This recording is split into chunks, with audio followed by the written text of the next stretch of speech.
Does it hurt your feelings sometimes when people say really nasty things? Like what happened at the White House Correspondents Center. Was that, you sat right there. I was frankly amazed you didn't just get up and walk off. Certainly there are moments that you would like to pretend like they didn't happen.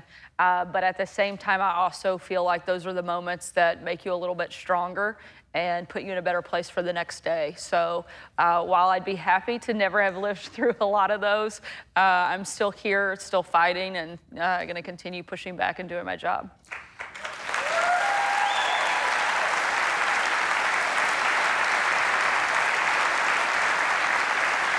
One thing that I know very well. I like this crowd a lot better than my day job. You might want to take them all to the White House and put them in the press briefing room. I think they would certainly be more fun. A little easier for me. But you grew up in a very political family, obviously. So from the time you're a little tot, you're dealing in politics. A lot of kids reject what their parents do. Reject especially because it's a tough business. It's harsh. You saw that as a kid. What kept you from becoming bitter and rejecting involvement in politics? I mean, I'm not just sucking up because you're sitting here and asking the questions, but it doesn't hurt either.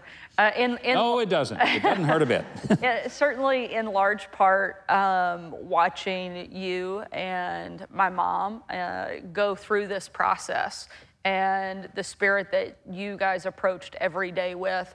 And we got to see that and see the results of pushing through is certainly much better than cowering down. To be able to be on the front row to history and to actually get to play a part in it and to feel like you're impacting change and impacting it for the greater good is certainly something that outweighs some of the worst days and some of the bad hits and some of the attacks. I have seen, it's not even something you told me about. You never even mentioned it, but I've seen pictures on the interweb, I've seen them there, of you with the president at Walter Reed talking with wounded warriors. Are those the days that kind of get you centered?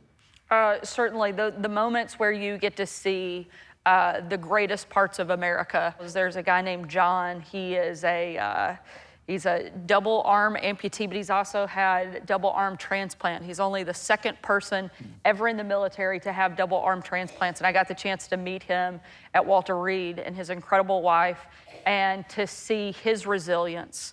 The stuff I go through is nothing compared to what he has done and the sacrifices that he has made. And that certainly gives you the energy and the strength to do the little part that you can play and to continue to fight and try to do what you think is best for our country.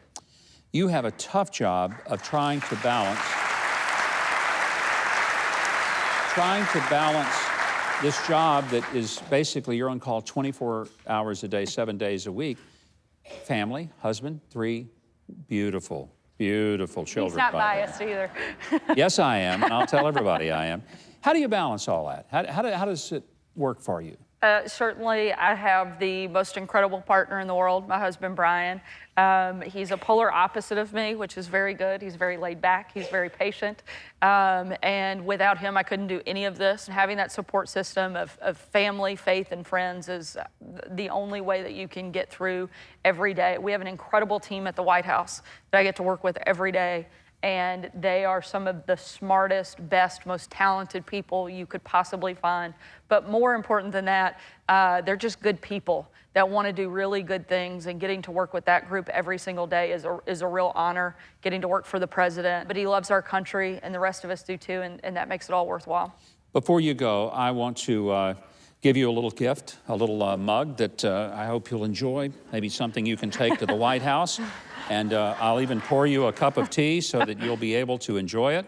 And we'll make sure that you can take this with you. I think you will enjoy this fantastic little gift that we have just for you tonight. All right. It's a magic cup, and you put hot coffee or tea in it.